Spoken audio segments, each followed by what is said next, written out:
ghost of our past is chasing, trying to stop us. The sound of our souls connected is nothing but wonder. So don't give up tonight. Just keep living your life. Afraid of being alone.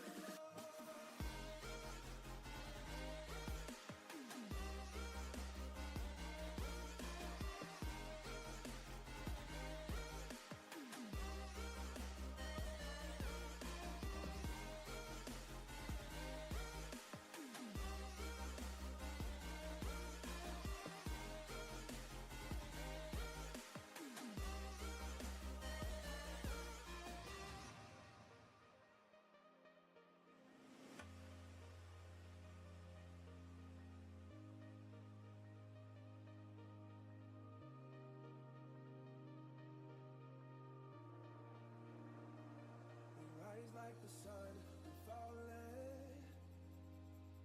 in the ocean. Sometimes we lose, sometimes we win, 'cause we're only human. The ghost of our past is chasing, trying to stop us. The sound of our souls connected is nothing but wonder. So don't give up tonight. Just keep living your life. Afraid of being alone.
Ladies and gentlemen, welcome to the Sim Racing Alliance.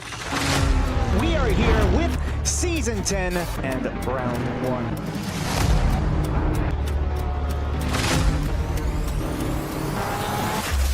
Boogity, let's go racing on the green flag jobs. Looking maybe even full wide. They're fanning out, there's a bit of contact. He's got the outside. Side, this is a great move. He's got plenty of speed in there, he's being held up.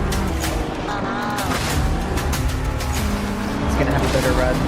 Yeah, it's gonna stick it on the outside. Well, that's a late move. 296 Ferrari, though, finds a space. He didn't have it. We're off and away for SRA. That is right, ladies and gentlemen. Welcome back once again to the Sim Racing Alliance GT3 Team Series. You're tuned in to the best division, Division 5, coming at you live this week from Francorchamps in Belgium. I want to thank the returning viewers for joining us for week 4, and welcome again to any new viewers, either watching us live or watching the VOD on YouTube. I am joined once again by co-commentator Donovan Colton. Donovan, welcome back. How are we feeling tonight? Feeling good. I'm excited for Spa. This is one of my favorite tracks. It's kind of an all-time classic, so yeah, I'm excited to see what D5 has in store for us tonight. Yeah, this is going to be fantastic. I'm going to straight into it because we have so much to discuss. I have directed your attention now to the standings page. After 3 rounds, we still have Alexander Bermudez Garcia up at the top, but so after week 3 here at SRA, some big changes always occur. They always make some final adjustments to the divisions. Some promotions get done. We've got some new drivers joining us from D6. Got Mr. Garcia, Mr. Martorana, Mr. Kimball, all joining us from D6, and we've had some changes between the silvers and the golds. For example, previously, Alexander Bermudez Garcia, he was a silver driver. He got promoted to gold, which is going to change that race for silver. We see there in 9th place, Mr. Duongbong Leo, just ahead of Mr. Alan Leung in 10th place. Throughout the season, we'll keep an eye on that. It's not just about who's in first place. We also keep track of our silver drivers. Checking out page 2 of the standing here, you can see some of our new drivers there at the bottom. Emil Garcia, Jordan Kimball, Daniel Martorana. Got to keep an eye on them. They're actually fairly high up on the timesheets. We got some team standings here. Scuderia Atlantica, Sean Leitch and J. Eric May, first place with 375 points, followed closely by Scott Johnson, Dry Bones Malone, and the Team Columbia, Alexander Bermudez Garcia and Alejandro Guarin in 3rd place. Taking your attention now to the track map. As we said, Francorchamps. It's a long one, very technical, kind of similar, I think. I don't know if you'd agree, Donovan, to Suzuka last week, where you kind of have a little bit of everything. Yeah, it's definitely a faster. I feel like there's, with that sector 1 there, we have a lot of full throttle there.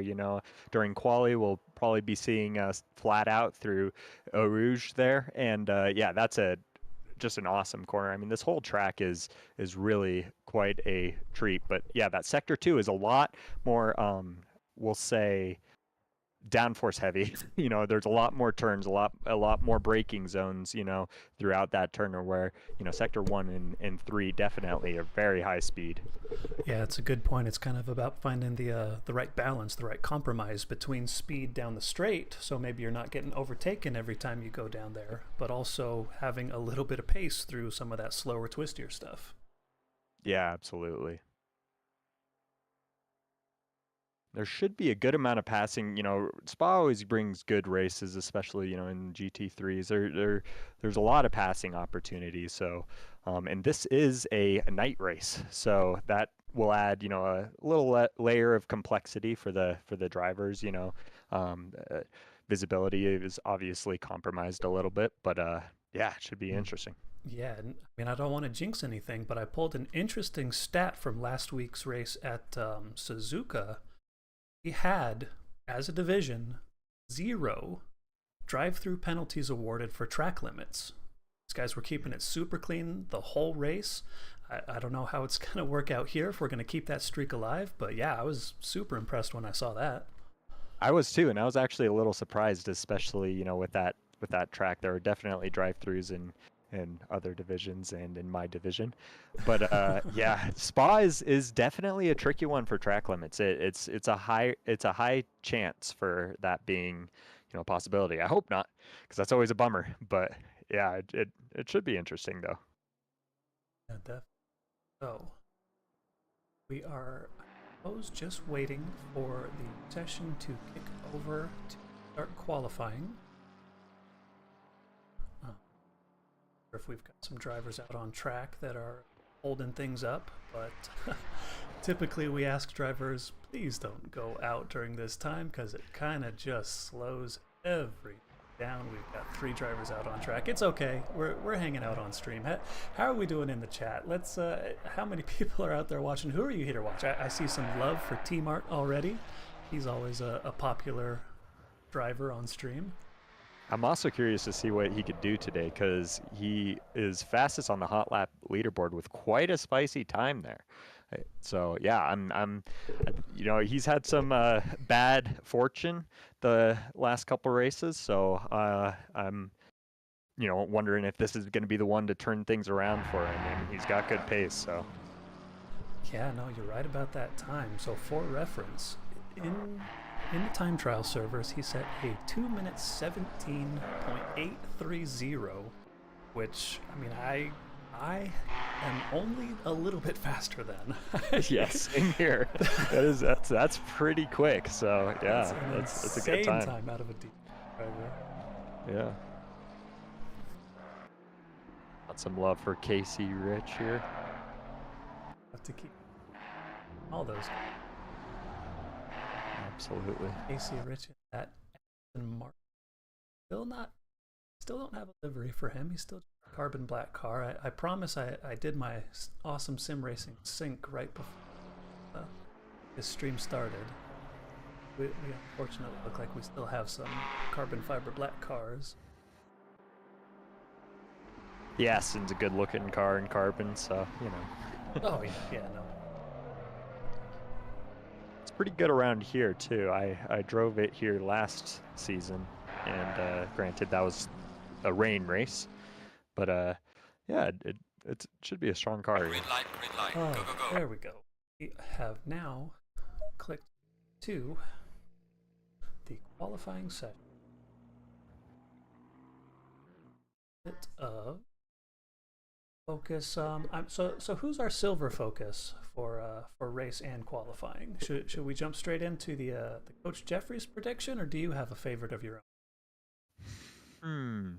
I don't know. It's difficult to say. I mean, looking at the hot lap leaderboard, there's definitely a couple silvers pretty far up there, and then there's even Kimball, you know, who just came in from D6, and I think he's gonna have some decent pace. But yeah, I don't know. Like he's got a carbon car. Yep. I would be willing to bet he probably has a livery. He probably uploaded it to Division 6 collection, which I didn't go out of my way to sync because it's Division 5. So, but we'll get that sorted out for next week. Yeah. So we are on board here with Mr. Kimball. This is just the siding lap, I guess, the out lap before it really heats up. Before the tires heat up too. And before the tires heat up, yeah, cold conditions. And I mean, I don't know if you noticed the same thing in your practice. Even like the first flying lap, my tires still kind of weren't ready for really pushing. Yeah, well, this one, like, you have to do extra care, I feel like, when heating up your tires for quali, just because there's a lot of high-speed stuff. So unless you're, you know, putting extra care in heating up your tires, you know, a lot more so than you usually have to in quali, you know, the turns themselves, you know, take a little bit longer to heat up. I mean, Sector 2, there's a lot of fast turns in Sector 2 that definitely, you know, put some heat in the tires, but yeah, I think just all that high speed straight, you know, kind of has a slower time speeding up the tires. So, down here, their first time down the back straight. Is this the camel straight, or is that the front straight? Yeah, that's the other one. That's the turn Blanche, or no, this one's Blanchimont. This one's Blanchimont. Yeah, and then to the bus stop. Yeah, coming up on the bus stop here. But yeah, quite a clunky chicane for such a fast and slowy track, or flowy track. But safety first. But absolutely, yeah. I feel like a lot of awesome racetracks have been moved by some maybe clumsy chicanes. Yeah. Here we go. Start of our first flying lap. We're on board with our new contender from Division 6, Jordan Kim. Nice and tight through turn one. The famous Rose Ravion. Yeah, this pinned through here. This angle really shows how much elevation is here. Ooh, invalidation there. That's gotta okay. be. It's just a warm-up lap. Yep, a warm-up lap, and like you said, the tires are not really, in their operating window quite yet. So that's an extra hard turn to get on your first lap, but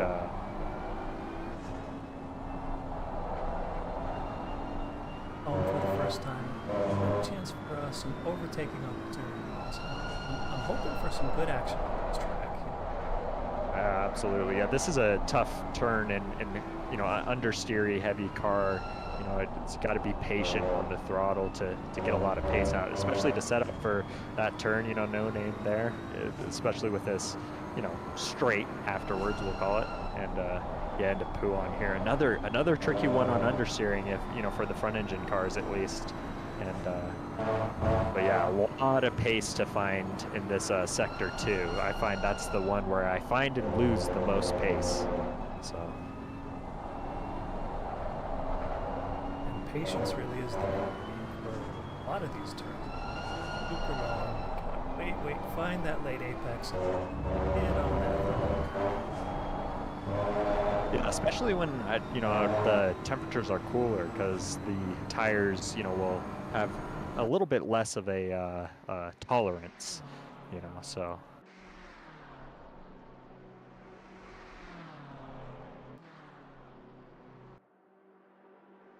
Coming for the end. Did see Jordan with a little bit of off. That's okay. He's got plenty of time. 6 minutes left, so he's got minimum of 3 laps there.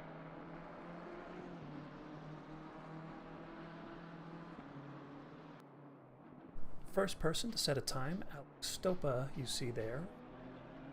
Minute 20.8, so nice little banker lap. 22 on there. Yeah, absolutely. Also in the BMW. Yeah, it's a nice car. I mean, hey, any season where you've got the Nordschleife on the calendar, I feel like BMW is going to be the favorite. I know, yeah. That's what I drove in the 12-hour, and yeah, it was great around there. And it should be good around here too. I would think, at least.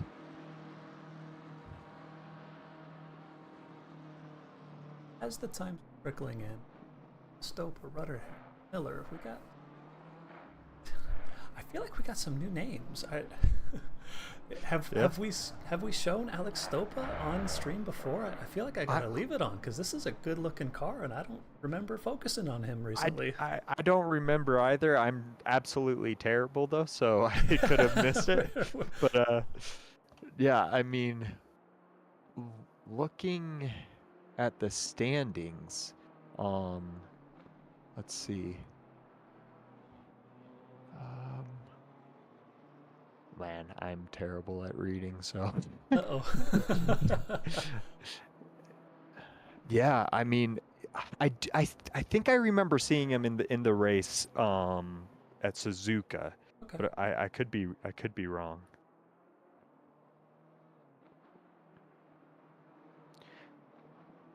We have Garcia going top, so he's coming. He's one of the D6 drivers, or drivers just moving up from D6 as well. Emil Garcia going top so far with a 2:19.980, first driver in the sub 20 times. This little Ford Mustang. It's extremely strong around here. The just getting that power down, you know, the Mustang at least feels like it's got a ton of power. It's a little difficult to tame in this, you know, in the sector 2 on corner exits, you know, where we were talking about with that patience. This is like you have to have 1 extra level of patience and like 2 or 3 extra levels of TC. But yeah, it's a strong car around here though.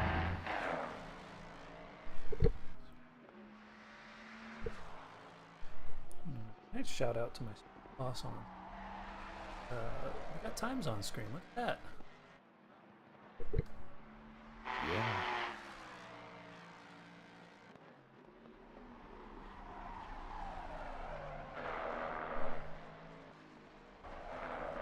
So far, 2 of the top 3 positions are occupied by those new D6 drivers.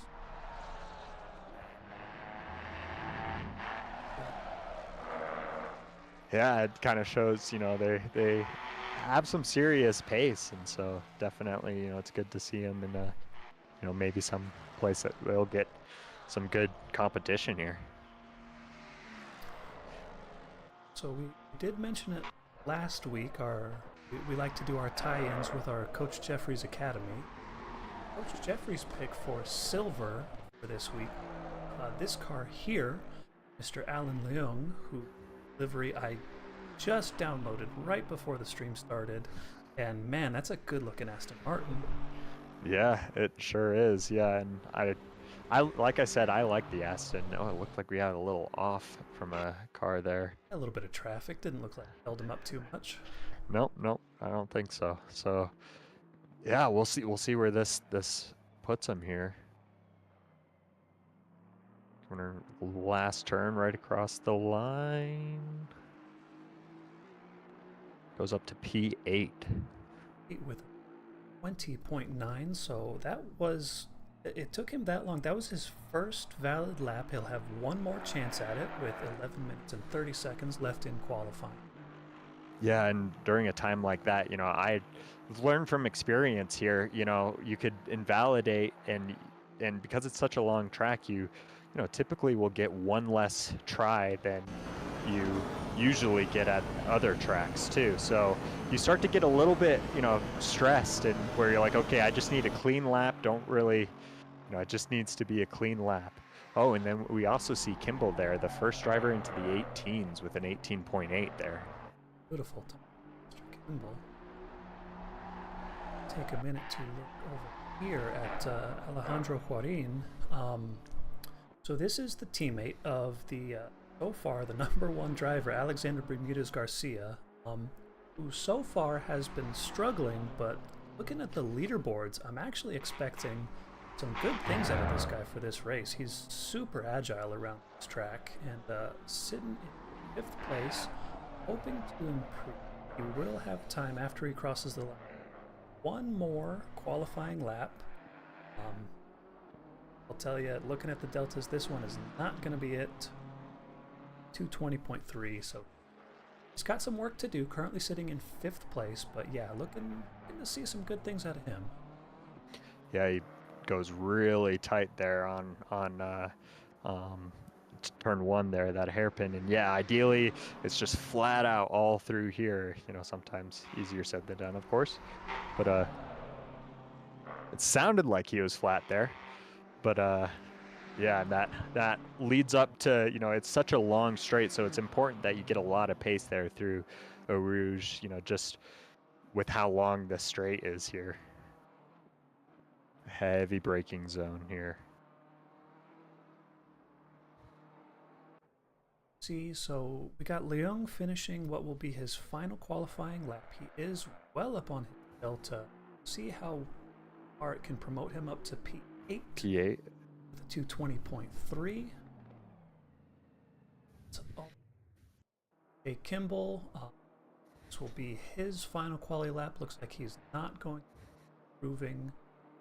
Let's take a look at a little bit more American muscle. Kyle Miller in that amazing Pikachu livery Mustang. So his best so far is a 221.0. a full 1 1/4 seconds up on that time, looking to project himself well up the leaderboard here.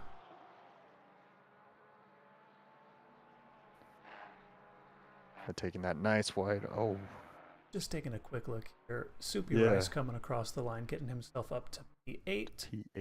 Back to Kyle Miller in the Pikachu Mustang. Little bit of traffic. Doesn't look like he was held up too much. Yeah, I don't think so quite yet. And he goes up to P4. There nice. we go. All right. Yeah. Back in with Guarin. But the Delta is not going to be an improvement at it. He'll stay P6. And a good set of times out of our silver drivers here. 2:18.8 will be the mark that our golds will need to try to beat. Yeah, I also want to point out there, with our provisional 1 and 2 there, those are both coming from D6. So obviously those drivers have some serious pace there. Yeah, super impressive, and we can we can see why they got promoted. Yeah, absolutely. And if I'm not mistaken, Gould was one of the ones who got the early promotion for last week. Yeah, I think. Was he one of the D6 captains? We are checking.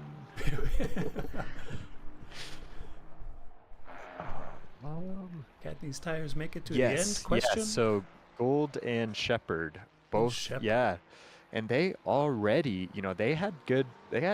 both had decent race if I recall correctly. It's so hard to remember. But last race. So I mean, they've got 108 points as a team already together. So they obviously have some good pace as well. Yep, looking good so far. Speaking of good pace. First flying lap with Tyler Martin. Not sure about track limits on that one, but warming up the tires. Don't worry about it. Yeah. It's difficult. This lap 1, with track limits is, I mean, this track is difficult in general with track limits, but lap 1 seems to be extra difficult. Definitely a little goosey through the home. That's all right. This is just everybody's banker lap. For sure. Yeah, you got to wake up those tires. The track, my guess will be still, be improving. We did start out optimum, I believe, but as we've talked about before, optimum isn't necessarily the same, across the whole spectrum, right? Yeah, so there's levels to optimum for sure. So got last week's winner here.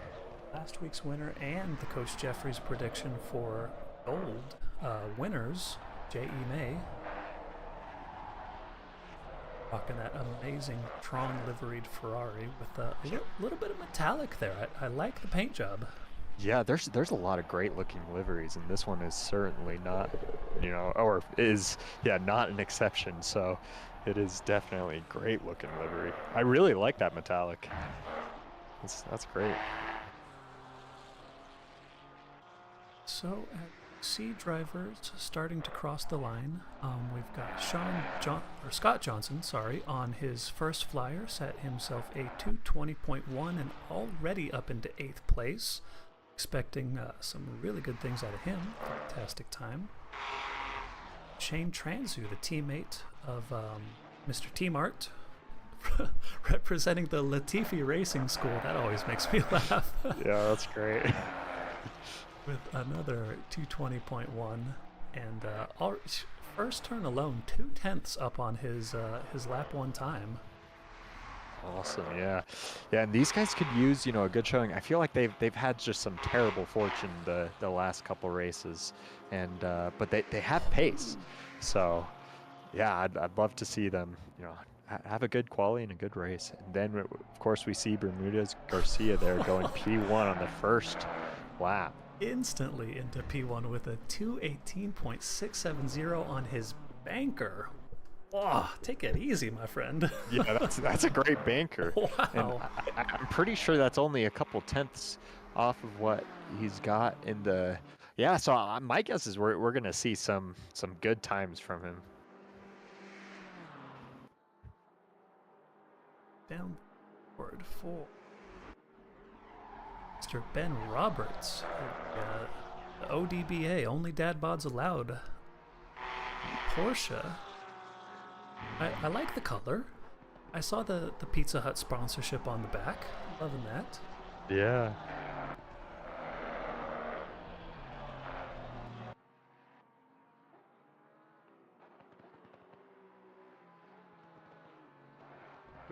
A little bit of difficulty putting down the power there. That can be a tricky turn there to apply the power, and it's oh so important because ideally you're just flat out until the bus stop really in quali spec. So yeah, it's an important turn to get the power down. Yeah, definitely. So we had in the meantime our I believe this was our P2 finisher from last week, Yep. Mr. Mike Heisner. Already in 218s with a 218.972, third place. Yeah, and he should be getting 2 more opportunities here. Oh, and then Shane Transu there into P2, only 1/10 off of Bermudez Garcia's time there. So, yeah, that's a great time too. Great time. Let's see who else is proven. Looking down the order, we had Jay May, who we were looking at earlier. His first lap was a 220.945. He's already 9/10 up on that. Hope to get into sub 220 time. Yeah, at this point in the lap, this whole time, and you're looking at that delta, you're like, okay, don't mess up Blanchimont. Okay, don't mess up the bus stop. It's sometimes a little bit, tricky to not get in your head there. Just quickly, so the driver right in front of him on track, Brett Swift, cruising with a 2-second delta up into 2:19.48, got himself up into P6. Awesome. Did see Jay May, he set that improvement, didn't quite get into the sub 220s with a 220.107. Right behind our other J May, JP May. Will be last lap for him.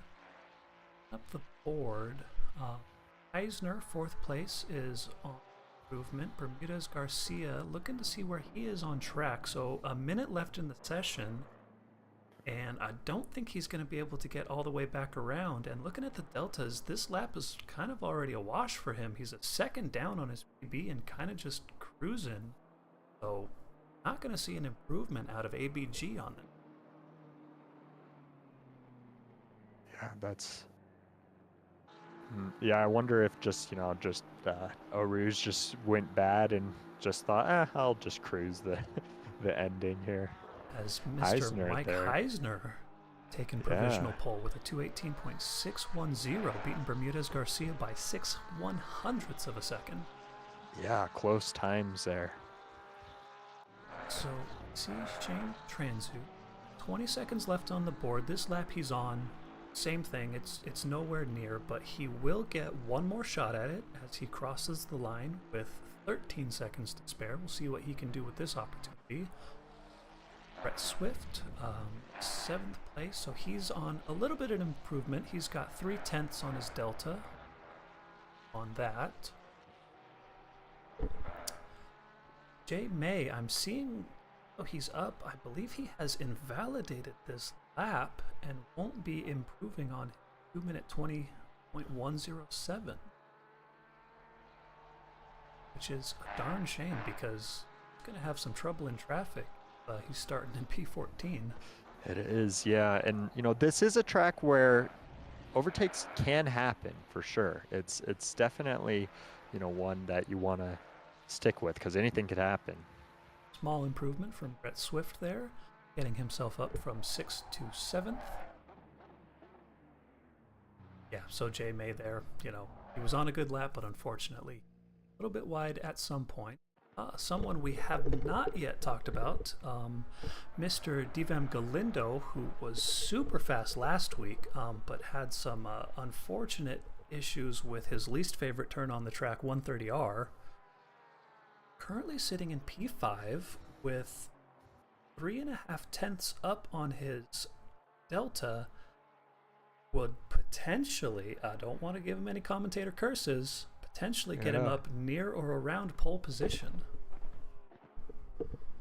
Just got to get through the bus stop. Good, have a good power application at the end. Wait. Oh. What? What? Did he run out of fuel? No way. Leave him. What? No. No. If he ran out of fuel, that would be heartbreaking. Oh, man. So Scott Johnson crossing the line here, an improvement out of them up to 9th place. Same thing for Austin Townsend, gonna improvement for him up to 10th. Checking back in down the order with Shane Transu. Looks like he will be one of the last across the line, sitting in 3rd place now with a massive potential improvement. Not a great drive out of bus stop, but still it's enough. It's enough for pole position. Nice. To 1st place with a 2:18.540. Impressive clutch out of Mr. Shane Transu. Absolutely, yeah. So looking down the order there, wow. I mean, some of our favorites, T-Mart, we predicted to be up quite high with his leaderboard top time, down in 11th place. Yeah, it's a tricky, I mean, like I was talking about with track limits, it's tricky. And then not only that, at least for me, because there's so many high-speed sections, it's easy to get in your head, you're to think about things you're not necessarily supposed to be thinking about. And yeah, it can make things tricky. It's a tricky track to, get consistent lap times in. Yeah. So as we wait now, we've got our time in between quali and race for our drivers to take a little bathroom break, get their race setups dialed in and ready, make sure they take enough fuel because, as the rules state, there's no refueling allowed. Whatever you start the race with, that's what you get to finish with. So give them a little bit of time and we'll go over our sponsors for this week. We see here on screen, we've got our community supporters, sponsors, and title sponsors, the guys who are paying the server costs to keep all of our main race servers and time trial servers online. Check it out at sra.gg for our full server list. We also want to give a huge thank you to all of our SRA sponsors and title sponsors for supporting us here at SRA, as well as support from Documise, a modern business solution for product management. Go to documise.com to learn more today. Support from Retro Saga, a North American-based gaming company that provides accessories to your favorite classic systems, including Nintendo, Sega, PlayStation, and much more. Enhance your retro gaming experience today at retrosaga.ca. And a big thank you to our affiliates, Track Racer. Experience redefined gaming with Track Racer's high-quality sim rigs and accessories. Use code SRA, 30 seconds. that's SRATE, at checkout to support us. Armamentario, a toolbox for ACC that will enhance your chance to win. 20 seconds. Enjoy a fully customizable and enhanced HUD to change the way you experience ACC. AT3D Sim Shop. Upgrade your sim racing experience with 10 premium seconds. 3D printed accessories, featuring precision crafted magnetic shifters, sleek cable management solutions, versatile stream deck mounts, and immersive dashboard displays. Their innovative designs enhance performance and style. Elevate every lap with top-tier quality and craftsmanship at at3d.net. Go Setups. Premium esports setups for everyone. Use our affiliate link on our Discord and take your drive to the next level. From our new sponsor, Castle & Cauldron, a home-based crafting business specializing in handmade Harry Potter, Fantastic Beasts, and Fairy World collectibles. Magic wands, potions, mini dioramas, wall decor, costumery, cosplay, and much more. Castle & Cauldron is where crafting meets the magical. Visit facebook.com/Castle Cauldron. Right. Looks like we are underway with our formation lap, and this is a interesting, one thing I want to point out here is the fact that we have two of the newest D6 promotees here, and the top 10. I mean, that's pretty impressive. Yes, indeed. Jordan Kimball, Emil Garcia putting their mark on this one. They're not just here to take part, they're here to take over. Yeah, well, and I remember from last season in D5 we had a driver who was promoted to D4 after the third race, and he won the silver championship. So Lane yeah. Yates, Big Daddy. Yeah. I mean, you to put full respect on his name, you have to mention that he did it in the Bentley of all cars. I know, yeah. I mean, obviously he's fast, but I mean, hey, anything could happen though. I mean, these guys still, I mean, obviously they have pace, so they still can, you know, get some good points in this championship. Yeah, absolutely. It's never too late. It's kind of cruising down the order here. We've got a lot of really good looking cars that we really can't get the full appreciation of because, as we mentioned, this is a night race here in Belgium, so it's gonna be looking like this kind of all stream long. I hope you don't mind. It's Game of Thrones all over again. yeah, a little bit, a little darker, but hey, I mean, that's also Spa, you know, when it's dark, it's pretty dark. So maybe usually because Spa is like super overcast and raining, but this is not raining, at least it's just nighttime. So yeah, thank goodness it's not Le Mans where we got to have a safety car driving around for 8 hours because of the rain. Yeah, well, fortunately in the sim world we can just race. We don't have to worry about you know, the safety part of things. But in here we're got the camera on Brett Swift, who is right behind his teammate Divem Galindo on the grid, so we'll see maybe a little bit of teamwork out of these guys, see if they're together.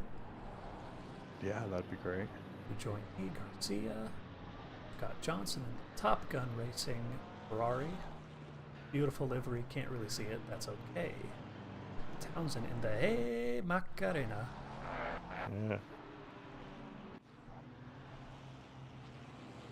T Mart, 10th place. Okay. Now, did we get a drop? I was gonna say, did he not qualify 11th? Did we lose somebody? I wonder. Now I'm gonna have to go back.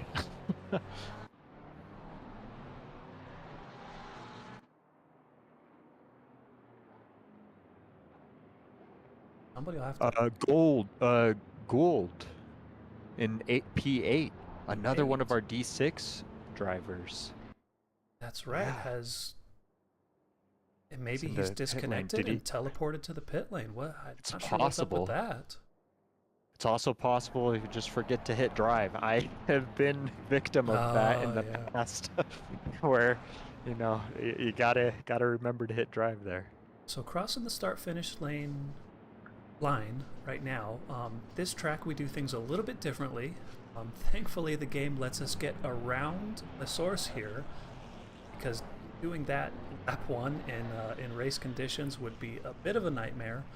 So our pack will round that corner, and a couple hundred yards up this straight here is where we will get the green, and we'll be off and racing. Yeah, it makes things nicer for Eau Rouge as well.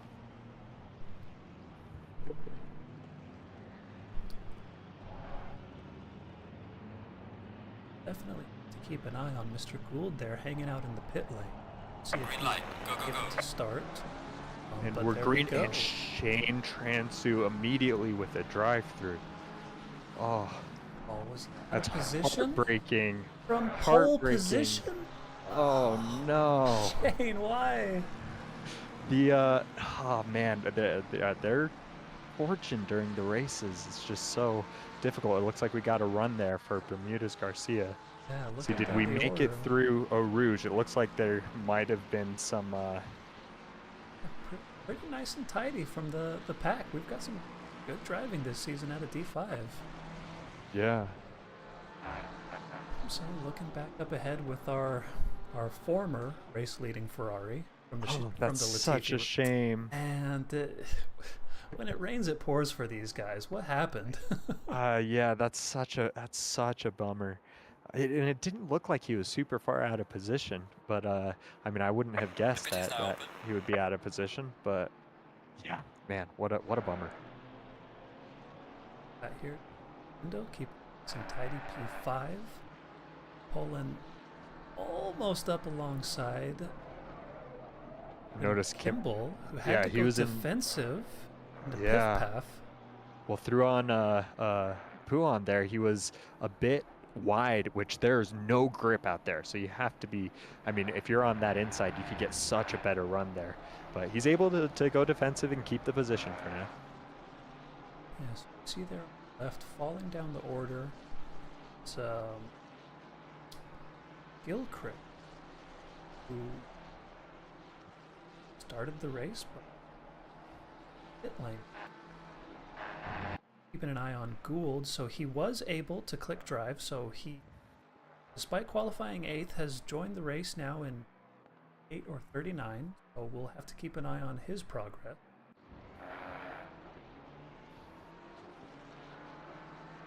BMW going deep there. Following behind. Oh, this is Kimball. This is Kimball, had potentially a little, so got past through Blanchemont. But Kimball Goes deep on the brakes. just barely misses. That was a good avoidance from him. That was fantastic. A lot of people will tend to go to the inside in a situation like that, but he was super smart by going to the outside. That way, you don't have any contact. You could keep going. You're gonna lose positions, but it's much better than a crash. Yep. So showing down 9th place right now. So. Oh no! Just maybe slightly outbraking himself there. Oh. Was there a contact, or did he lose that by there himself? There was contact with the Mustang in front. So he goes to the inside to make the pass at home, but Yeah, late on the brakes. Yeah, that's, late on the brakes. Oh. Yeah, that's. Yeah, it's difficult, with the, it's difficult to find your braking zone sometimes there because you're usually looking off to the left for your braking zone. But when you're, passing on the inside, that's might be obstructed by the car you're passing. And I feel like that, is difficult in the, daytime, and the nighttime. That's even more difficult. So, yeah. A little bit of battle damage on the right side of this Mustang, but man, that thing took that hit like a tank and kept going. That was impressive. Yeah, absolutely. That big American muscle. So. Big American. So T-Mart showing now down in P14. He was able to keep it going, so maybe a little bit of comeback on the books for him. Under pressure, though, from J.E. May. A little wide. And sector there. Yeah, we're talking also with, with how close these races are, you could go from attacking to defending within like a half a second. It's definitely keeps you on your toes a bit, which again, we just see that, after Roberts, get past J.E. May, it's not over. Anything can happen there, and J.E. May looks, gets right back at him. Ahead, jumping on board with Shane Transu, who just started his 3rd lap. Whoa! Both of them. Wow. Okay.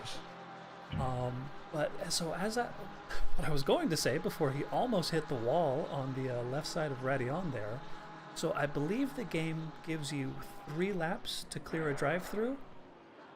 Yep. So we should be seeing him come into the pits at the end of this lap to serve that penalty for start procedure violation. He's smart for taking out. Right now he has clean air, and he'll get clean air again. But you want to, ideally, if you're not battling anybody, just wait to the last lap, to do something like that. That it's, and then you might be. Maximizing things a little bit. Your tires are already warm right now, and yeah. And for sure, by the time he potentially, if he were to catch up to the back of the grid again, they'll be a little bit more stretched out by the time he does, maybe a little bit easier to work his way back up through. Yeah. We're here with Bermudez Garcia chasing down Mike Eisner, which new battle for P1 and P2, who serves his drive-through penalty. Looking back, we've got Galindo and Swift, the teammates, holding what would be third and fourth place. Emil Garcia, despite the contact, is chugging along here in sixth place, would be voted to fifth after the penalty. Yeah, that's fantastic. Again, that's a driver just moved up from D6, so yeah, that's a great showing from him so far. And dealing with contact and, you know, some potential damage. So, as predicted, here is now Shane Transu serving that drive-through penalty. And this is a long, painful pit lane. It is. It's such a long pit lane, and yeah, definitely a painful track to get drive-throughs. You know, we hope to not see any more drive-throughs, but it is certainly possible that we will with track limits. You know, track limits are difficult here, but it's like these drivers keeping it nice and tidy through Eau Rouge and Radion. So, going to attempt. So this is Duangbang Leo. Silver. Coach Jeffrey's prediction looks like he got a little wide there through, was that Radion? No, I'm sorry, Blanchimont. Blanchimont, yeah. And lost a fair chunk of positions, running down now 30th place. Not what we want to see out of our silver prediction. Whoa, what happened here? Guys.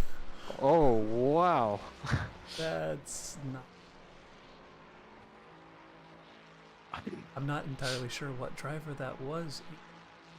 Start dropping down the board so I can get a replay.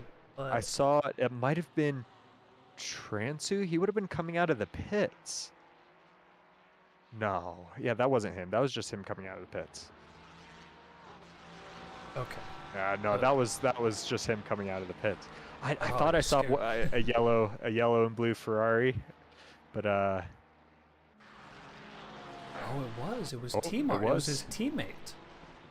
oh man, Oh, sorry we missed that, but yeah, God, we need to stop talking about these guys because we are cursing I know. them. We gotta, yeah, we gotta I mean, just be cursing. They're so good and they're so fast, but I feel like every time we talk about them on stream, it just goes from bad to worse.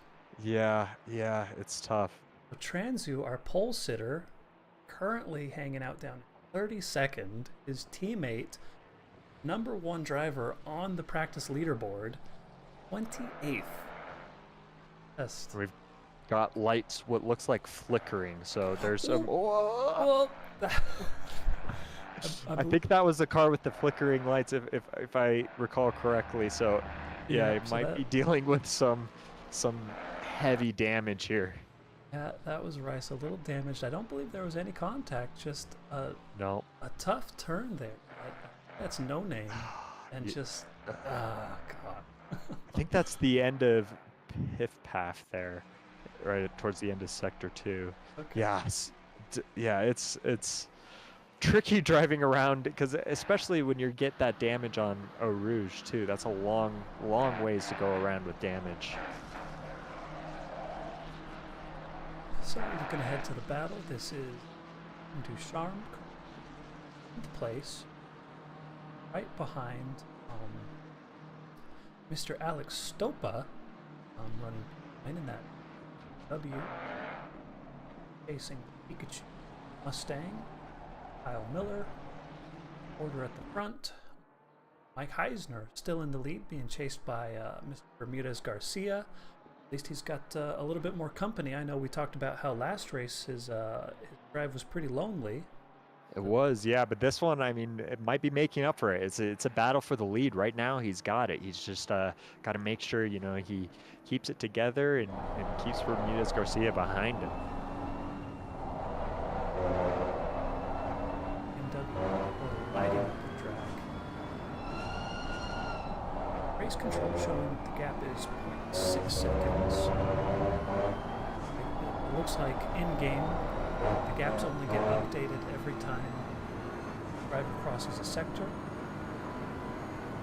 But my race control is a little late on that, so I'll try to keep it battle as we go. Another close battle.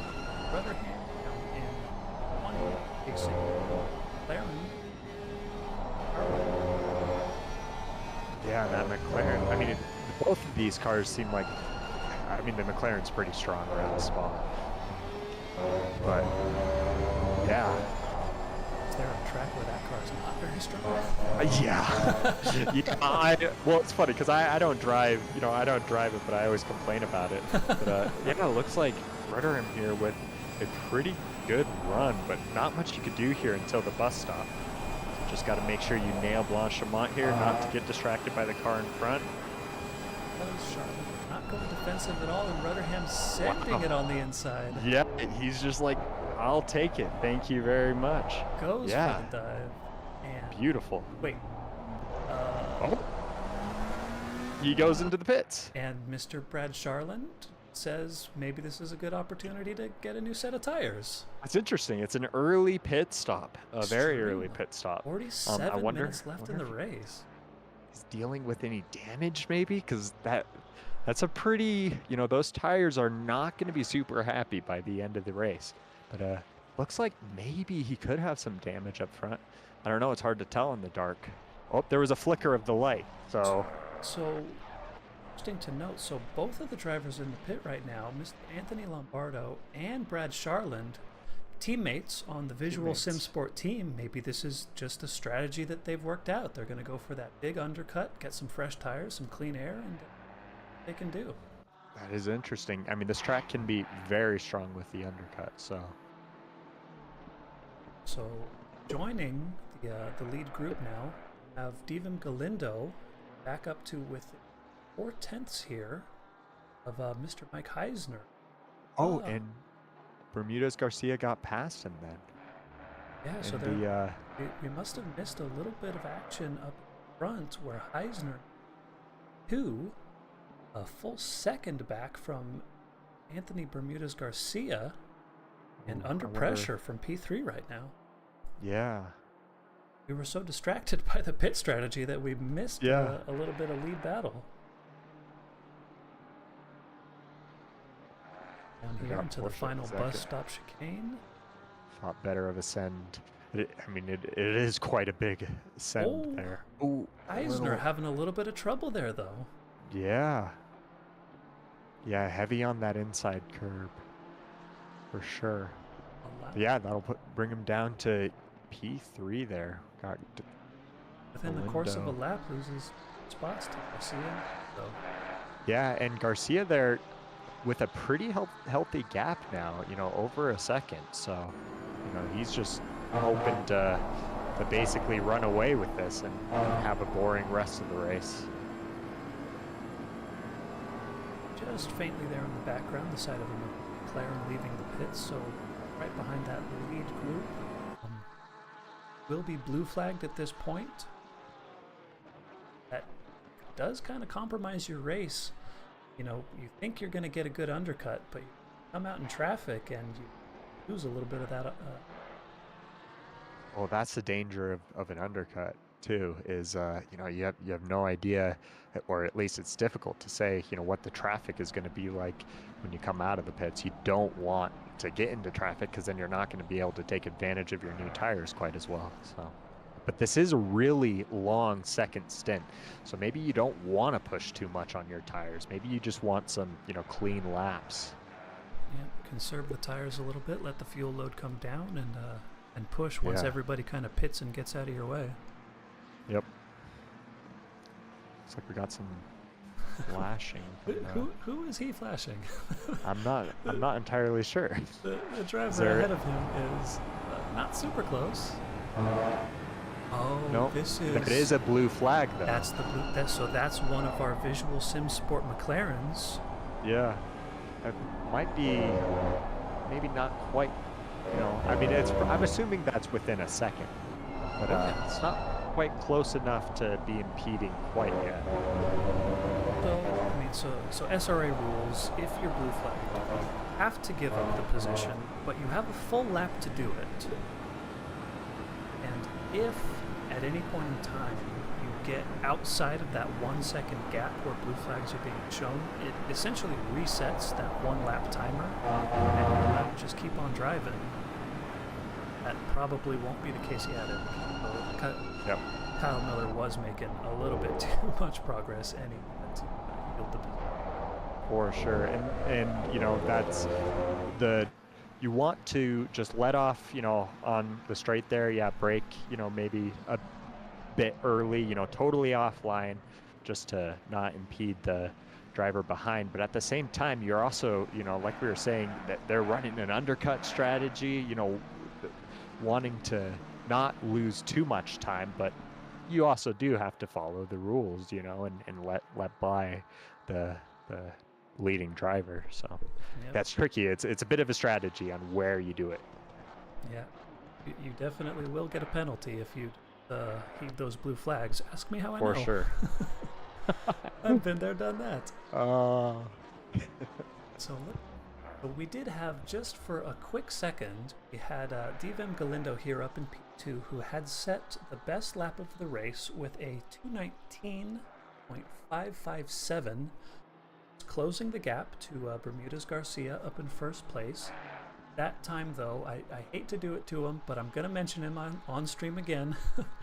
The fastest lap of the race was taken by this man, Mr. T Mart, with 19.552. So see what the comeback looks like out. Back up ahead, Emil Garcia within 0.3 of Brett Swift. This is the battle for 4th and 5th place we're looking at on stream here. That awesome Sub-Zero on that Porsche, looking really good, but Oh, he's gonna go into the inside here. an opportunistic move. Brett Swift What was a a little bit of loose, and Emil Garcia just takes it. Beautiful. Yeah, that was fantastic there. Really clean, and it's not easy to overtake there. I had to do it, or I shouldn't say had to, but I did do it recently in a race, and yeah, it's not easy to get done. Quick replay. Mr. Townsend. Just a little bit of loose there. And the braking, yeah. And I lost it all by himself. I believe he was 6th or 7th place. Recovered, running still in a perfectly respectable P10. Yeah, I mean, that's not too bad of a for hitting the wall. That's not too bad of a hit there. So, and I mean, he also has pace. That was our Imola winner. So, Yeah. yeah. So he's definitely got pace there. So, yeah, good to see him not fall too far down. Right behind him is Green. This is the teammate of Bermudez Garcia. Putting a good result together so far, running 11.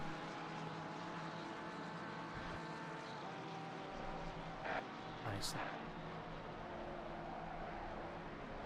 It's a couple validated, it looks like, in there. Yeah, you know. Hey, remember, you got those 3 speed coupons. Yep, for sure. But, Around the action at La outside. Source. What a move Wow. there. That was Stephen Pellerin in his way around Alan Leon. Madhouse Racing Aston Martin. That is not something you typically see, you know, done too well. It's hard to get grip out there. I mean,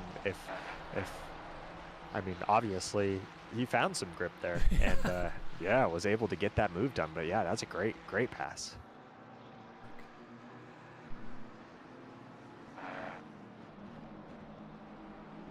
So this is J.P. May on Jordan Kimball here. Oh, and Kimball gets out into the slippery stuff there. Yeah, that's tricky. There's just no grip out there.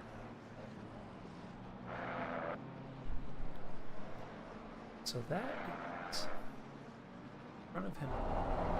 Visual Sim Sport Clarence. You know, again, it's weird. What are the rules? He was able to make the pass when Kimball made a mistake, but is he now obligated to just immediately give it back up? I think technically you would say yes, but... Technically, yes. Yeah, I mean, he has until when he got passed to give it up, because that's when the blue flag, typically would have showed. And so he's got we got a McLaren off at Blanchimont there.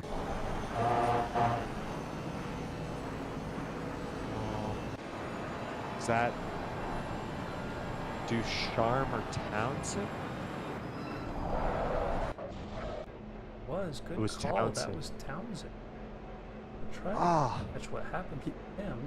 He had a tough couple laps. Oh, it was the driver in front. It was of the driver in front. So that would have just been Ducharme, I think. A little bit of wide all by himself, and that then Tim Ducharme has dropped down to 17th place on the. It's a shame. It's another driver that has pace, but yeah, it's a difficult track, especially in the lower grip, conditions and with the cooler temperatures at night, and it's just a tricky track, period.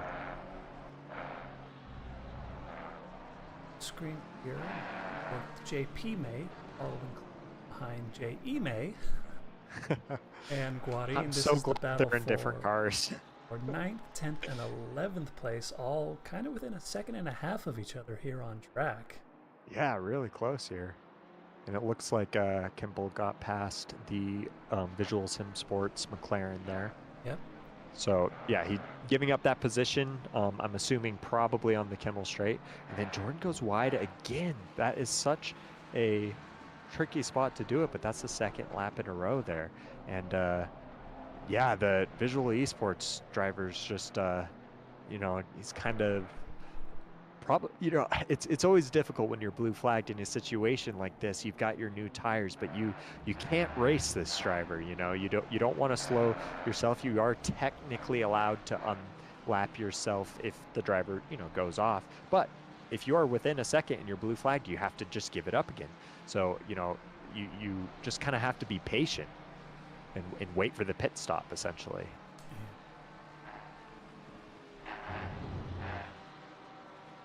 Brad Charland. Yeah. Talk about strategy. He went for that huge undercut thinking he was going to gain him an advantage, but he can't race Kimball here. Position. Yeah, it's difficult for sure.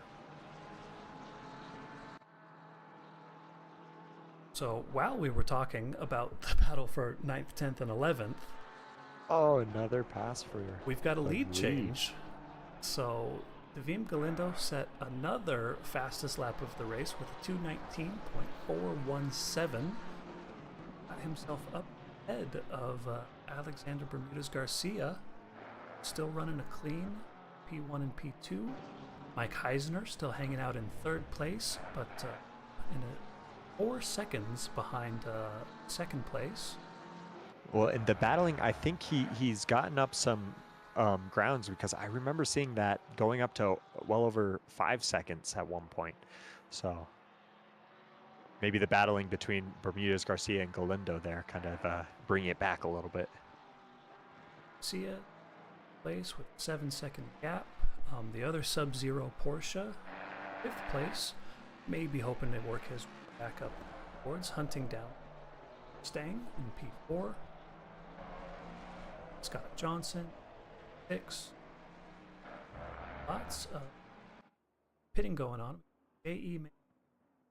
AC Rich and Fransu, who once again in his pits, this time to do his mandatory tire change here with 34 minutes left in the race.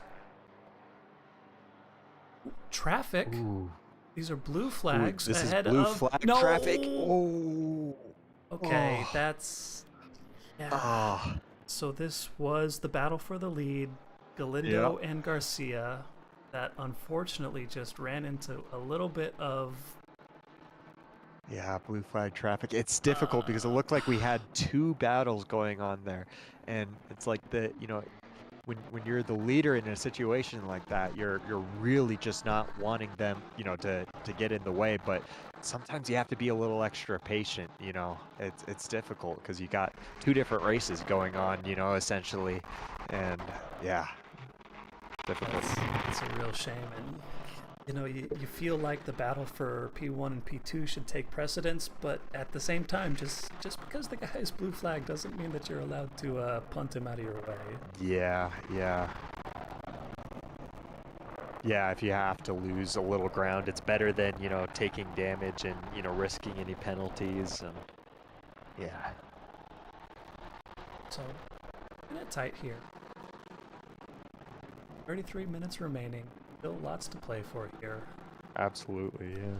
I mean, so now as Bermudez Garcia, are you thinking about, well, if that guy submits a ticket for that incident, what would the penalty be? Okay, maybe 10 seconds now I have to worry about the guy behind me that I got to clear? Yeah, absolutely. Yeah, it's a it's definitely a difficult situation. And so, at what point do you if you're a race car driver and you see first place, you're always going to go for it. But you're basically in a situation like that. You want to just keep your head down. Just keep focusing on the race. What happens after the race. What happens after the race. So 15 and 16 to Young, our top silver drivers, standing at the moment, battling ahead to Bellerin, behind to taking a bit of a defensive line there into Rivage, right? Rivage. Oh, you're pretty good at this.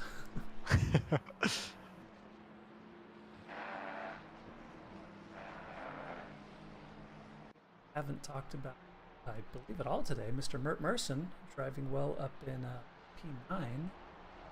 Yeah. AP May. Pokemon Mustang ahead. Yeah. This is the battle for P9 and P8. Yep. And the pit stops, definitely we were within the pit window. And it looks like our top 18 are the ones who have not pit yet. So I believe our highest runner, we had Stopa, who was up around P6, 7, 8 in the pits now. How far that drops him, where it comes back. Bermudez are still within 6 seconds of Mr. D. Galindo. Keeping it nice and close there.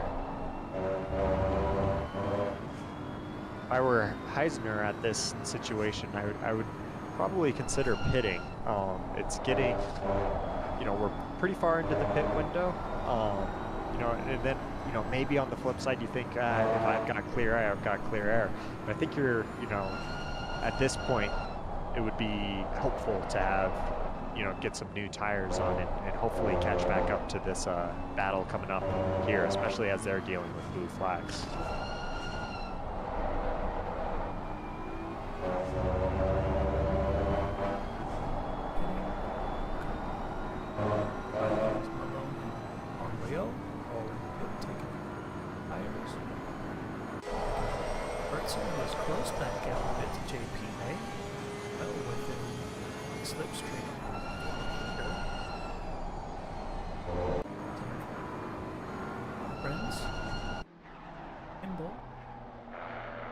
Hanging out 10th place, hunting down other Colombian.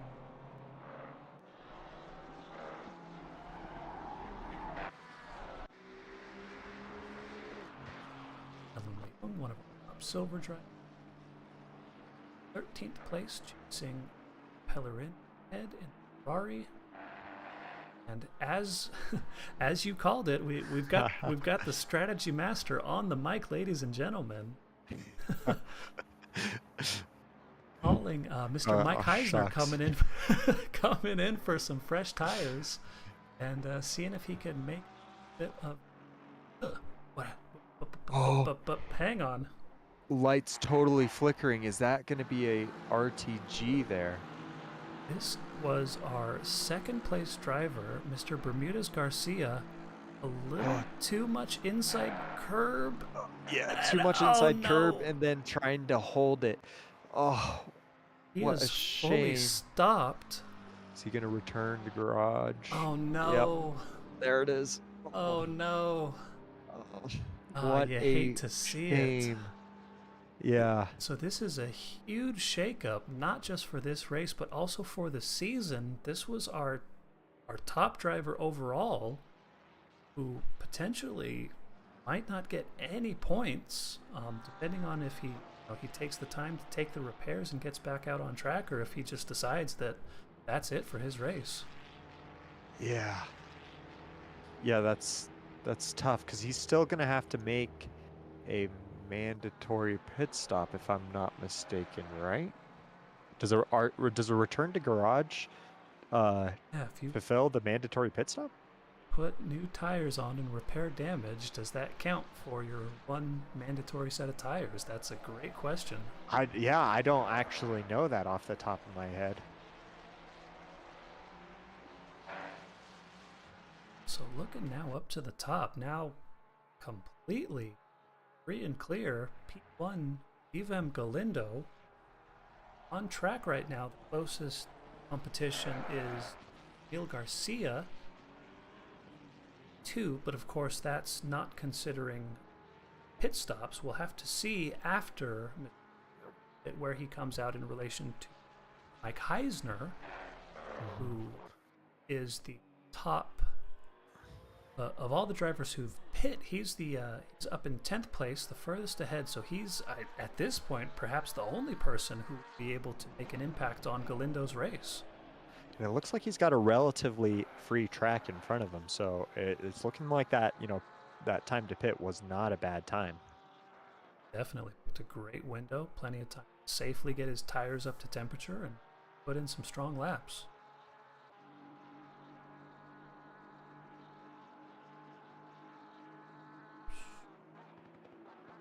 Yeah, not. See if this is worth actually. I'm looking at the deltas in race control. Yeah, nothing happened. I'm just there was no incident. It's just on versus his best lap. He's 2.5 down, driving relatively slowly right now, and I'm not sure why. Maybe there was some traffic there. Yeah, it could be. It looks like we got Garcia in the pits. Very curious to see where he will come out in relation to Eisner. Yep, that's Emilio Garcia, who P2 promotes Brett Swift now up to provisional P2. Of course, he hasn't done it yet, but that's a nice screenshot to take. The teammates, Davim Galindo and absolutely, Brett Swift, yeah. in P2. Put that on the lead. Yep, exactly. Maybe crop out the bit where it shows the pit stops, but yeah, no, it's okay. we don't need to see that. Those are just random details. it goes on the vision board. I'm gonna manifest this finish. Absolutely. Order. Closest battle on track right now is Scott Johnson, 12. Stopa. Both drivers have completed their pit stop, so this is a fight for actual position.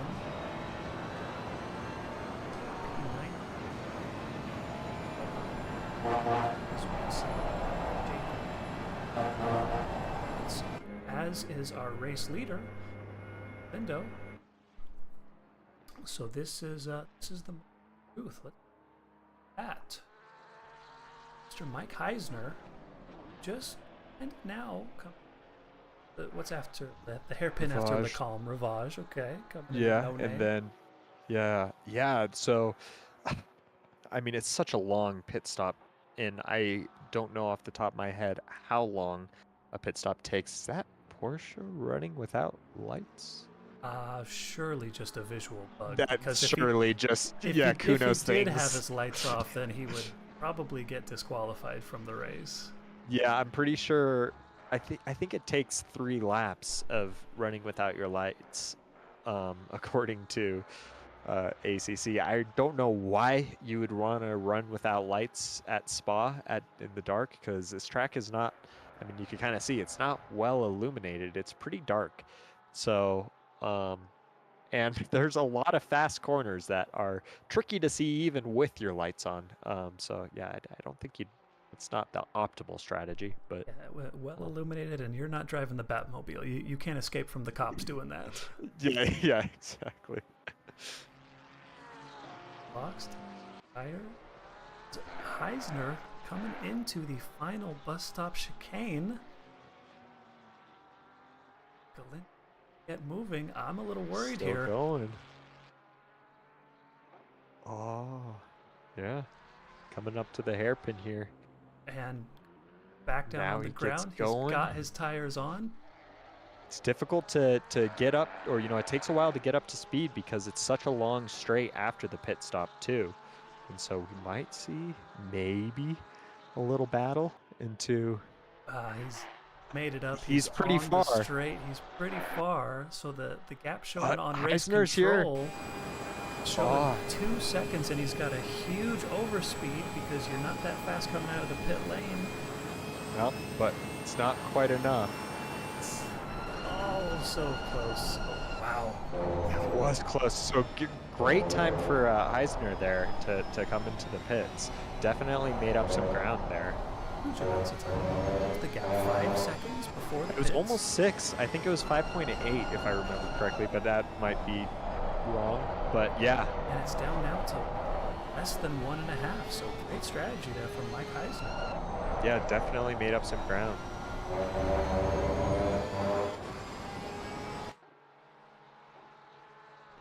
So looking forward, I'm always looking at these deltas. We don't have a whole lot of battles. Closest one is another driver who showing on our screen as having no headlights, but I promise that's just a Kunos thing. This is I can't imagine not running no. with headlights. Yeah, this is just a bug. Surely. Cliff Hemio. Place. To Garcia. Hits. Well, I suppose there's 4 drivers out there who haven't yet hit. Swift, Mertz, and Kimball. Charm. Right up behind Johnson. Up gun for Mark. Shown as a battle. P9 and P10, but it's our closest battle on track.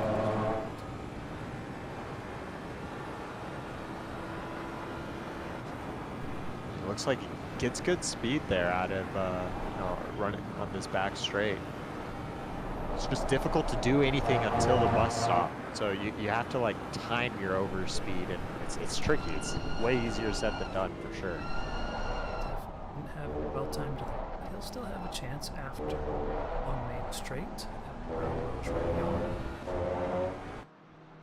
I don't remember when Johnson pitted, but it looked like he's getting a little squirrely there on power application. So I wonder if his tires are having some trouble. I don't remember when he came into the pits though.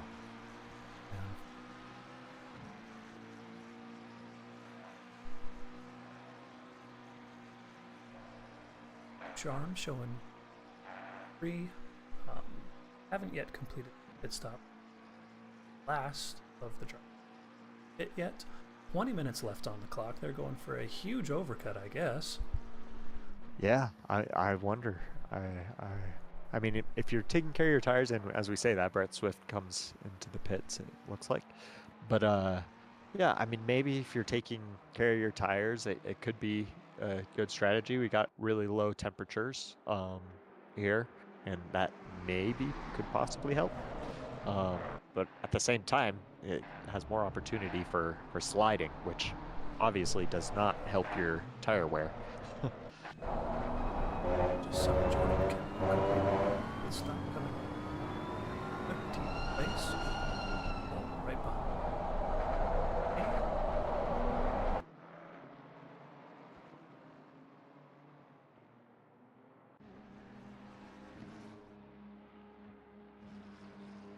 stop now. Same for Bert Merson. Charm. Goes out for another lap. He goes out for another lap. I mean, his tires He's gotta be looking for screaming. the. Yeah, he's looking for that screenshot. He's gonna be. I'm in P1, reading Mom. in P1. Oh, Yeah. I'm tuned into the stream. I'm leading. Yeah. Exactly. I mean, but as you said, though, this is a man with buckets of pace. This is just the way he wants to run his race. Wait for... Oh, no. Whoa. Oh, no. I don't know who that was. Oh, that's terrifying. That is not something you want to see, coming around at the top of Radion there. You don't want to see a car on the inside and, it could jump scare you for sure, because you can't see that once you're in, until you're basically there hitting, if the car's in the racing line. So yeah, it's difficult. I didn't recognize. I'm trying to look forward. It looked like a McLaren of sorts, but yeah, I'm not sure.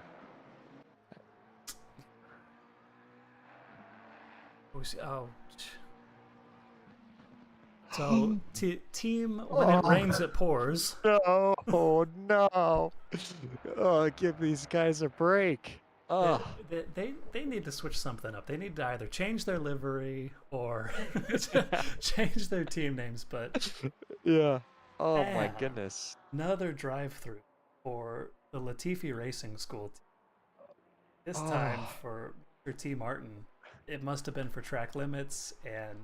It's gotta be. Yeah. That's a shame. That is such a shame. Oh, guys. Yeah, and this track, like I said, it's definitely, a high chance of a track limits violation. But yeah, that's tough. They just can't catch a break.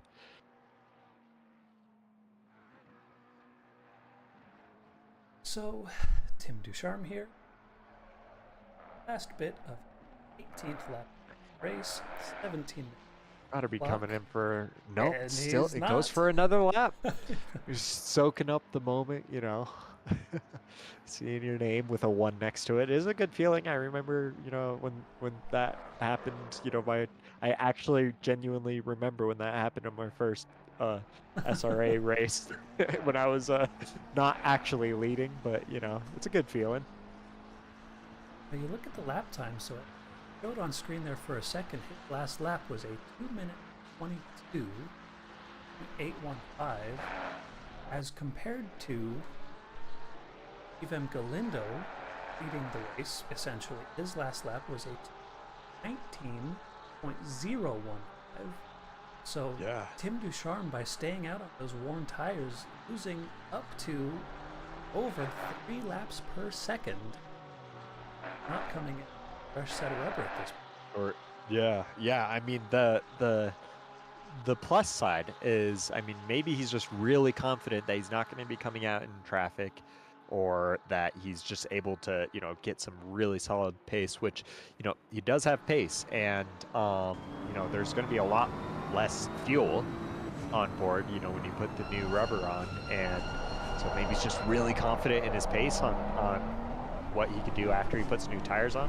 Yeah, but 15 minutes, 20 seconds left now. If he pits this lap, maybe he'll come out with 13-ish minutes left to go.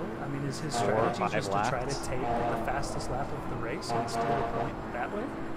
Yeah, maybe. It's a strategy. I don't know. Yeah. I'm not quite sure. I feel like that's quite a long ways, to go on this first stint, but I don't know. Curious to see where he will come out, though. So, closest battle on track right now, we're looking at Jordan Kimball in 15th place, chasing down JP May. Looking at that Pikachu on the back of that Mustang. It's a strategic decision. You don't want to hit Pikachu, right? Don't do it. Sorry. I'm a Pokemon. Looking ahead, this is Marin, 11th.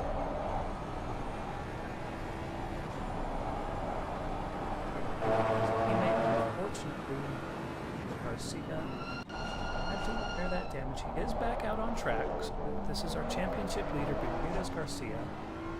And again, we do have a drop race here at SRA. So of the 8 races of this season, only take the points from your top 7 finishes.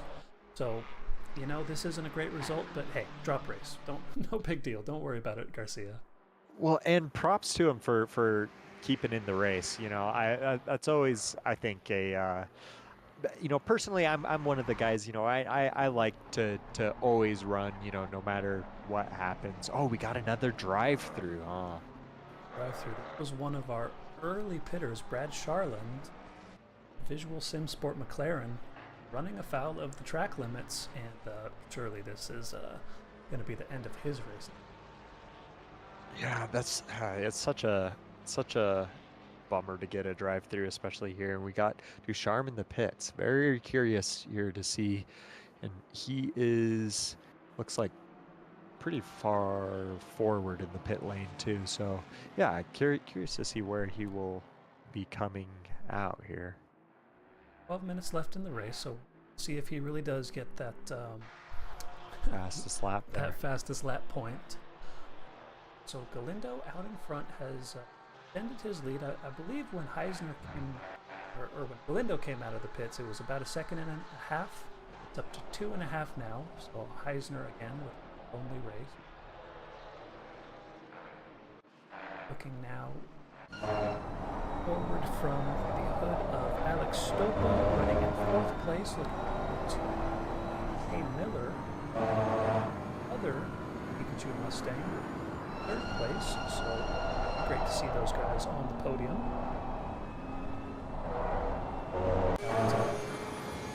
Evan's teammate Brett Swift still running a strong 7th place, following Matt Johnson. 6 seconds.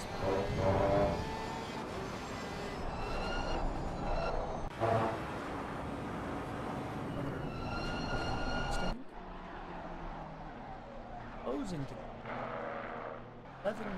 40 seconds left in this ring. We'll see how this one plays out. Yeah, there's still some close battles here. But again, yeah, Heisner there with a bit of a boring rest of the race. There was a little bit of, you know, he definitely had some wheel-to-wheel action for, you know, the first, you know, half of that first stint for sure. And then a little bit of action, you know, trying to make sure you get in some good laps, you know, to catch back up. But then again, kind of just a lonely P2, which P2 is not a bad position to be in by any stretch of the imagination, but yeah, it's a bit of a lonely one again.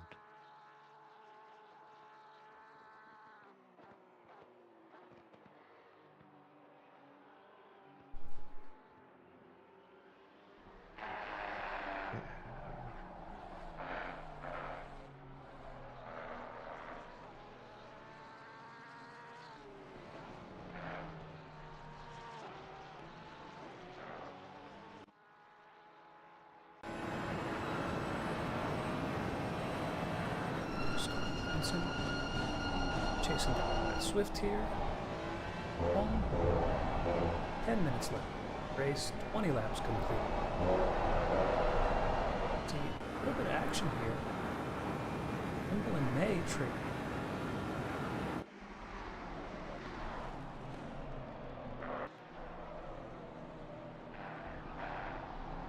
Yeah, with 10 minutes to go. And yeah, and this is a bit of a close battle here with 3 drivers. And with, you know, 10 minutes to go, you wonder, you know, how they're feeling behind the wheel. You know, sometimes you could get a little bit impatient by you know, 50 minutes into the race and start getting a little bit desperate to make ground. But yeah, it's just important to keep your cool in a situation like that, you know, and just keep it clean. It's important.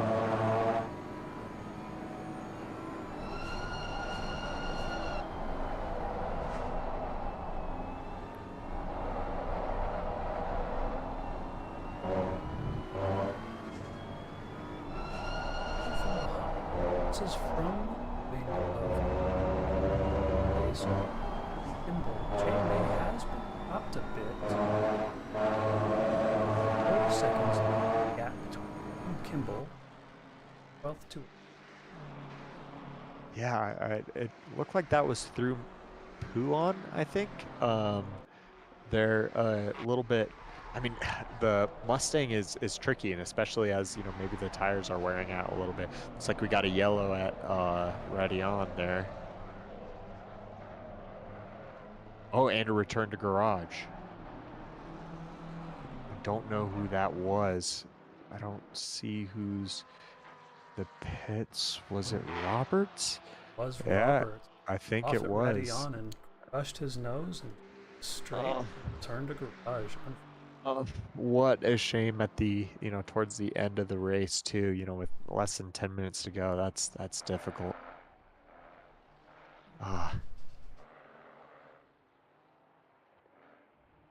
Oops, Kimball still nice and tight. You can hear for other E6 ways. This is Clark Gould chasing down our other visuals. Fort McLaren, Anthony Lombardo, battle for 14th and 15th track. Lombardo there on quite old tires. If I recall correctly, they came in like only about 10 minutes into the race, and so yeah, those tires are getting pretty old. That defensive shape there. Having to protect his inside a little. Coming, no name. Kimball right on his tail. So Poulon here. It's actually an overtaking opportunity. No, something has to go pretty wrong for you to get a pass there.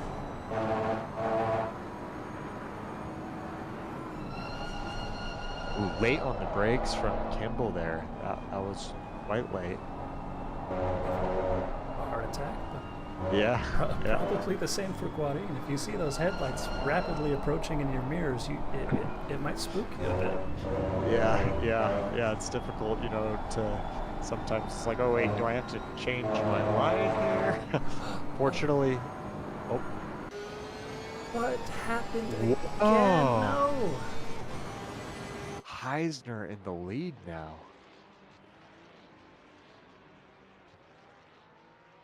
I don't know. Is that Far enough. Yeah, is that Heisner already 2 cars ahead of Galindo there? I think I saw a black Porsche there. Man, this is our 3rd leader of the race, I believe. Started with Transu, got the drive-through. 3rd, 5th. Had ABG crash. Now Galindo, looking at the hood cam, clear damage there on the front of that Porsche. Yeah, it's got damage. Oh. This is a shame. This is now the 2nd race in a row that Galindo looked to be the strongest car on track, but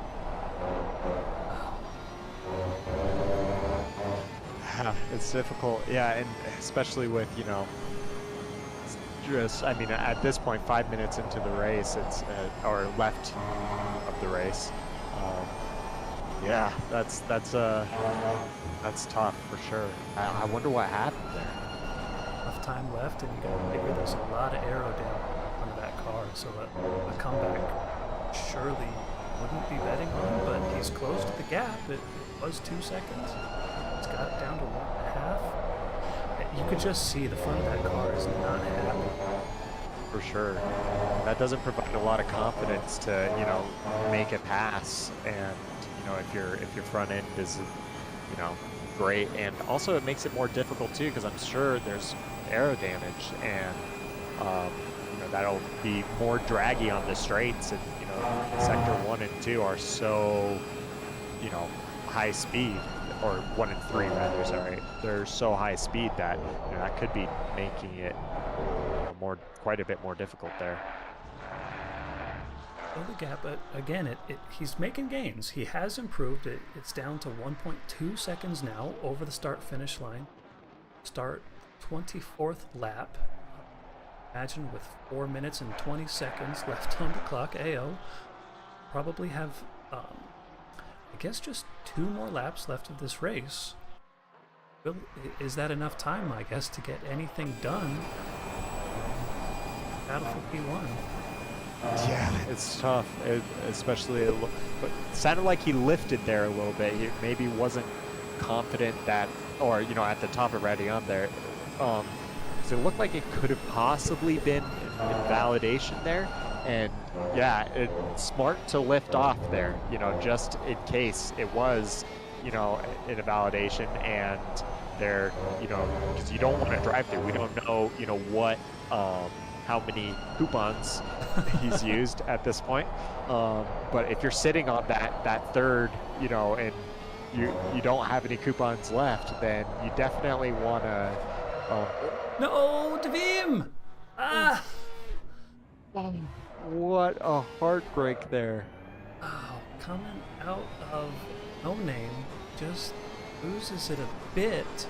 Yep, so it looks like that car that we saw go past was a blue flag, so that wasn't for position. Yep. The closest battle for position now, Kyle Miller has gone from almost 10 seconds back to now he's within 1 second. So this is now an on-track battle for second and third place, and it is on. Battle damaged Porsche, looking like a prime piece of meat for Kyle Miller here. Yeah, absolutely. So I mean, Galindo has to now shift his attention backward and try to hold on to this P2, because yeah, P1 definitely, that's all ask. Yeah, no, the gap to P1 now 10 seconds. He's got bigger things to worry about. Kyle Miller now 0.6 behind. That's within the draft coming through. Oh, Francorchamps here into the bus stop. Not close enough yet to make anything happen. One lap remaining now, as we just saw the leader cross the line with 2 minutes and 10 seconds to go. Yep, so this will likely be, last lap then. So... Yeah, I don't believe Heisner is going to get around in time to start whole new race lap. Yeah, that would be awfully close. Although I will say at Suzuka, in my own personal race, I thought it was awfully close too, and it happened within like 2 seconds. There was one more lap, so yeah, hopefully, this is a long lap too, and so you might be planning for your fuel strategy, and might be not planning on one lap. Hopefully everybody, takes in some extra wiggle room there in the fuel. Looks like we got drive-throughs. Is that? So that's Daniel Martirana, another one of our new D6 drivers. Just cleared his. T-Mart, surely he wouldn't have had time to get another? I was going to say, I was pretty sure it was him with the drive-through, but I can't imagine that. And that wasn't that long ago. So that battle, we had some action. I can go back to get it. Yeah. So we saw Kyle Miller. Oh, some synchronized pirouetting there. Oh. So he had caught up to, and he was trying to make the move on Galindo, got contact through Lecombe, gathered up Emil Garcia, who kept it together and is still, despite being hit twice in that same complex of turns this race, still now running P2 with Yvem Galindo right behind. Brett Swift, the teammate of Galindo, up to P4. And yeah, Kyle Miller, the big loser of that incident, going from what perhaps should have been a move for P2 down now to P5 as Mike Heisner, Mike Heisner crosses the line, finished the race in P1. Emil Garcia, welcome to Division 5. You just got yourself a gift at the last minute. P2 over the line. Galindo brings it home P3. Brett Swift, 4, and Bill Miller. I mean, we'll see what the stewards have to say about that one, but that's got to be a heartbreaker. Looking at a podium and ends up 5th. Yeah, I mean, all things considered, he was fully spun around there. So, I mean, a P5 isn't a terrible, all things considered. It's a bummer, to lose a podium, no doubt. But it, could have potentially been worse. But yeah, that was all matters of chaos there last lap. Man, so an amazing race. I mean, throwing some statistics out here. Clark Gould, who we saw with that, maybe he forgot to click drive, started in the pit lane, ended up finishing P14, a 25 position gain for him. So got to give him a shout out on stream. Yeah, that's a fantastic recovery there. J May 6th. But yeah, hey, what a race. Thanks for tuning in. Let's see if we can get perhaps our race winner, Mike Heisner, in the booth here for a quick little. Yeah, here I could pull him in real quick.